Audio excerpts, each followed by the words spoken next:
क्या आपने कभी सोचा है कि भारत की सबसे हाई सिक्योरिटी जेल के भीतर कड़े पहरे और चौबीसों घंटे चलने वाले सीसीटीवी कैमरों की निगरानी में बंद एक कैदी अचानक दुनिया के सबसे शक्तिशाली देश यानी अमेरिका की रडार पर कैसे आ सकता है? जी हाँ, पिछले कुछ घंटों में अंतर्राष्ट्रीय कूटनीति और अपराध की दुनिया से एक ऐसी सनसनीखेज खबर सामने आई है जिसने पूरी दुनिया को हिलाकर रख दिया है। अमेरिका की सबसे बड़ी जांच एजेंसी यानी federal bureau of investigation FBI और डिपार्टमेंट ऑफ जस्टिस डीओजे ने भारत की जेल में बंद गैंगस्टर लॉरेंस बिश्नोई को सीधे तौर पर अमेरिका की अदालत में इंडिक्ट यानी आधिकारिक आरोपी घोषित कर दिया है। बात सिर्फ आरोपी बनाने तक नहीं रुकी है, बल्कि अमेरिकी अधिकारियों ने आधिकारिक तौर पर यह कन्फर्म किया है कि वे लॉरेंस बिश्नोई को भारत सरकार से मांगकर उसका प्रत्यर्पण यानी एक्सट्रेडिशन करा के अमेरिका ले जाना चाहते हैं। सोचिए, जिस गैंगस्टर का खौफ अब तक पंजाब, हरियाणा, दिल्ली, मुंबई और राजस्थान की गलियों तक सीमित माना जाता था, जिसने सिद्धू मूसेवाला के मर्डर से लेकर बॉलीवुड सुपरस्टारों को खुली धमकियां देकर भारत के सुरक्षा तंत्र की नाक में दम कर रखा था, आज वही लॉरेंस बिश्नोई अमेरिका की सबसे बड़ी राष्ट्र सुरक्षा और विदेश नीति का एक बहुत बड़ा मुद्दा बन चुका है। लेकिन आखिर अमेरिका को भारत की जेल में बंद एक गैंगस्टर से क्या दिक्कत हो गई? अमेरिकी धरती से हजारों किलोमीटर दूर कनाडा के ब्रिटिश कोलंबिया में जो मर्डर हुआ था, उसके तार वॉशिंगटन डीसी और अमेरिकी कोर्ट से कैसे जुड़ गए? क्यों अमेरिका की सबसे खतरनाक कानून प्रवर्तन एजेंसियां इस गैंग के पीछे हाथ धोकर पड़ गई है? चलिए आज की इस बेहद रिसर्च बेस्ड और माइंड ब्लोइंग केस स्टडी में भारत के इस सबसे बड़े इंटरनेशनल क्राइम और जियोपॉलिटिकल ट्विस्ट की पूरी क्रोनोलॉजी को डिकोड करते हैं।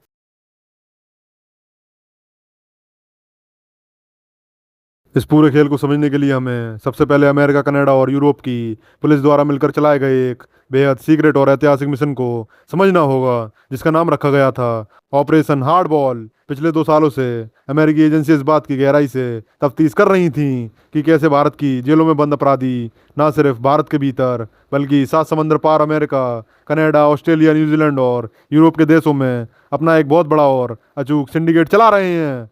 इस विशाल ऑपरेशन के तहत हाल ही में दुनिया के 3 अलग अलग महाद्वीपों में एक साथ ताबड़तोड़ छापेमारी की गई, जिसके परिणाम स्वरूप 24 से ज्यादा हार्डकोर अपराधियों को रंगे हाथों गिरफ्तार किया गया, जिनमें से अकेले 11 गिरफ्तारियां कैलिफोर्निया, अमेरिका से हुई हैं। अमेरिकी डिपार्टमेंट ऑफ जस्टिस ने कुल 37 लोगों के खिलाफ चार्जशीट दाखिल की है, जिसमें सबसे ऊपर नाम दर्ज है लॉरेंस बिश्नोई और उसके सबसे भरोसेमंद डिप्टी यानी गोल्डी बराड़ का, जो इस वक्त अमेरिका या कनाडा में कहीं छिपा हुआ है। अमेरिकी कोर्ट में अनसील किए गए इन दस्तावेजों ने एक ऐसा सच उजागर किया है जिसने अंतर्राष्ट्रीय कानून के जानकारों के होश उड़ा दिए हैं। अमेरिकी जांचकर्ताओं के अनुसार यह गैंग सिर्फ भारत तक सीमित नहीं है, बल्कि यह एक ट्रांसनेशनल ऑर्गेनाइज्ड क्राइम ग्रुप यानी अंतर्राष्ट्रीय आपराधिक नेटवर्क बन चुका है।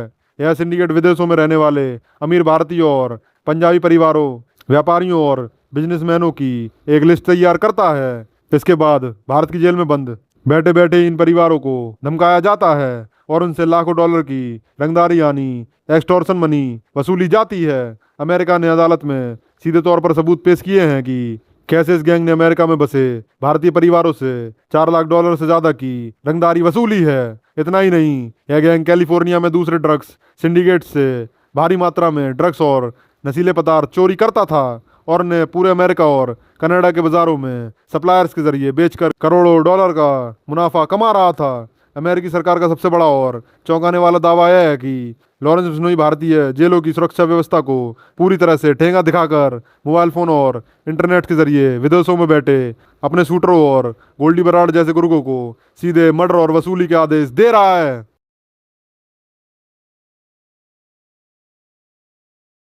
अब यहाँ पर आपके दिमाग में एक बहुत ही जायज़ और तार्किक सवाल आ रहा होगा कि अगर रंगदारी अमेरिका में मांगी जा रही थी, तो फिर अमेरिका ने अपनी चार्जशीट में कनाडा में हुए खालिस्तानी एक्टिविस्ट हरदीप सिंह निज्जर के मर्डर का जिक्र क्यों किया? जून 2023 में कनाडा के एक गुरुद्वारे के बाहर हरदीप सिंह निज्जर की सरेआम गोली मारकर हत्या कर दी गई थी। इस हत्या के बाद कनाडा के तत्कालीन प्रधानमंत्री जस्टिन ट्रूडो ने सीधे तौर पर भारतीय सरकारी एजेंसियों पर इस मर्डर में शामिल होने के बेहद गंभीर और बेबुनियाद आरोप लगाए थे, जिसकी वजह से भारत और कनाडा के कूटनीतिक रिश्ते पूरी तरह तबाह हो गए थे।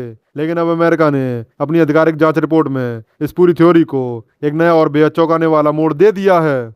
अमेरिकी अभियोजकों और एफबीआई ने अदालत में दावा किया है कि हरदीप सिंह निज्जर की हत्या का सीधा और अंतिम आदेश भारत की तिहाड़ साबरमती जेल में बंद लॉरेंस बिश्नोई ने ही दिया था। और इस पूरे मर्डर को कनाडा की धरती पर जमीन पर एग्जीक्यूट करने का काम गोल्डी बराड ने अपनी देखरेख में कराया था। अमेरिका ने गोल्डी बराड पर सीधे मर्डर फॉर हायर यानी सुपारी देकर हत्या कराने की साजिश के तहत मुकदमा दर्ज किया है। और एफबीआई ने गोल्डी बराड की गिरफ्तारी पर $50,000 यानी करीब 42 लाख रुपए के नकद इनाम की घोषणा कर दी है। अब सवाल है कि कनाडा के मर्डर पर अमेरिका क्यों एक्शन ले रहा है। इसका सीधा कानूनी कारण यह है कि निज्जर मर्डर की पूरी साजिश, उसके पैसे का लेन देन और शूटर्स के नेटवर्क का एक बहुत बड़ा हिस्सा अमेरिकी धरती खासकर कैलिफोर्निया के जरिए ऑपरेट हो रहा था। अमेरिकी कानून के मुताबिक अगर कोई भी अंतर्राष्ट्रीय सिंडिकेट अमेरिकी धरती का इस्तेमाल करके दुनिया के किसी भी कोने में हत्या या आतंकवाद की साजिश रचता है तो अमेरिकी अदालतों को उस पर मुकदमा चलाने और अपराधी को पूरी दुनिया से ढूंढकर अमेरिकी जेल में डालने का पूरा कानूनी अधिकार मिल जाता है।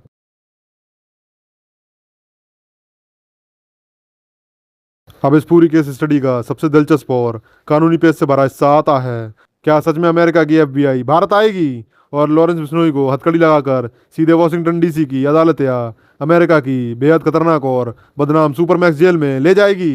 यह देखने में जितना आसान लगता है, असलियत में कानून की दुनिया में यह उतना ही पेचीदा और लंबा रास्ता है। भारत और संयुक्त राज्य अमेरिका के बीच साल 1997 में एक बेहद मजबूत प्रत्यर्पण संधि यानी एक्स्ट्राडिशन ट्रीटी साइन हुई थी, जो 1999 से पूरी तरह लागू है। इस संधि के तहत भारत और अमेरिका एक दूसरे के अपराधियों को सौंपने के लिए कानूनी रूप से बाध्य हैं, बशर्ते वो अपराध दोनों देशों की नज़र में गंभीर श्रेणी का हो।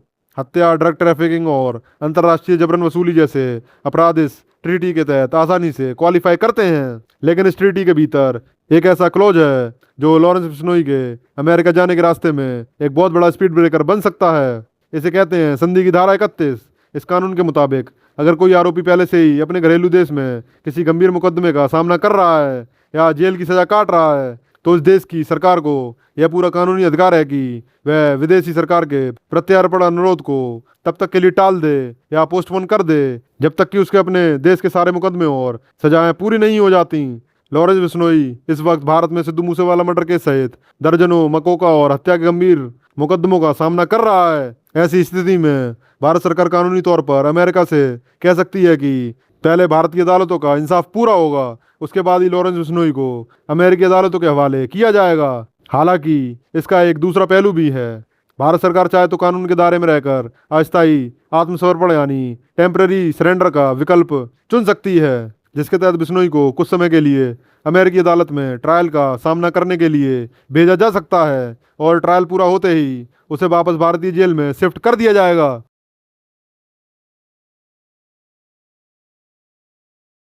तो फिर इस पूरे ग्लोबल कानूनी दंगल पर हमारी भारत सरकार और विदेश मंत्रालय का क्या स्टैंड है? अमेरिकी चार्जशीट के सार्वजनिक होते ही भारत के विदेश मंत्रालय के प्रवक्ता ने बहुत ही नपतला और कूटनीतिक रूप से बेहद मजबूत बयान जारी किया है। भारत सरकार ने साफ शब्दों में कहा है कि भारत और अमेरिका के बीच अंतर्राष्ट्रीय संगठित अपराध और आतंकवाद के खिलाफ एक बेहद मजबूत, प्रभावी और लगातार बढ़ता हुआ सुरक्षा सहयोग मौजूद है।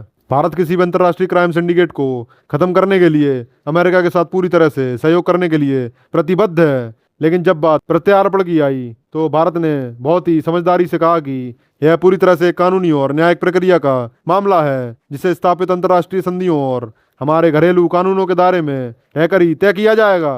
विशेषज्ञों का मानना है कि अमेरिका का यह एक्शन भारत के लिए एक तरह से वरदान साबित हो सकता है। जब तक कनाडा की सरकार भारत पर जो बेबुनियाद आरोप लगा रही थी, अमेरिकी जांच ने यह साफ कर दिया है कि निज्जर की हत्या किसी देश की सरकार ने नहीं बल्कि भारत की जेल से चलने वाले एक विशुद्ध क्रिमिनल गैंग ने अपने निजी और आपराधिक फायदे के लिए की थी।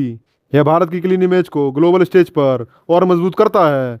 अब देखना यह होगा कि आने वाले महीनों में अमेरिकी न्याय विभाग और भारतीय अदालतें इस केस को किस दिशा में आगे ले जाती हैं। आपको क्या लगता है, क्या भारत सरकार को लॉरेंस बिश्नोई को अमेरिका की एफबीआई को सौंप देना चाहिए या पहले भारत के मुकदमों का फैसला होना चाहिए? अपने विचार नीचे कमेंट सेक्शन में ज़रूर शेयर करें।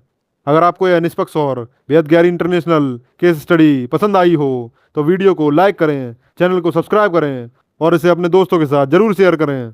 बहुत बहुत धन्यवाद। जय हिंद।